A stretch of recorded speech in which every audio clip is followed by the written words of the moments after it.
It's Dick here with today's Life App, and we're talking a lot about relationships in the last few Life Apps. And it's probably because most of what is determined in our life is determined by the way we handle relationships.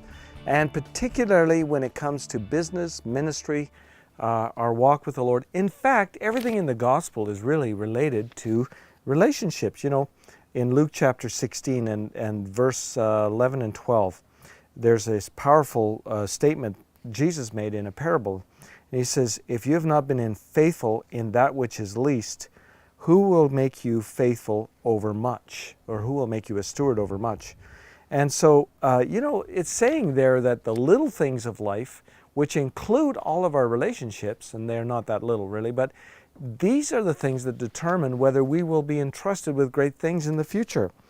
Our value of other people and the way we relate to them is a reflection of how we will be in eternity. So often, I think I do anyway, I lose perspective. I talk about my life in this earth and my accomplishments and my failures and all of that. But, God has a different perspective. He looks at eternity, and that's a long, long time, where you will be somebody in eternity. What we're doing here prepares us for that. That's why we have to be very cautious about how we relate to other people. Jesus said this, what determines the value of something? What will one give in exchange for his soul? It says in the Gospels. And of course, the answer to that is Jesus gave his life. So, the exchange is very valuable and tells you what the value of a soul, what is the value of one human life. Listen, these are some of the things that I just want to leave with you in this Life App today. And that is that if you're going to succeed, you need to learn to value people. Take pleasure in meeting people, getting to know people, and then not only that, value them. I have a hard time. I always had a hard time as a leader of a large ministry. I had staff. I always was thinking of ways to be good to the staff. One of the most difficult things was letting staff go. I generally wanted to see benefit in every way to our staff members. And I find some people are just easy to let people go and do this and do that, or just to be harsh on them as in the workplace environment and almost take joy in that. I just don't understand that. Valuing people. And then secondly, we need to be committed to people.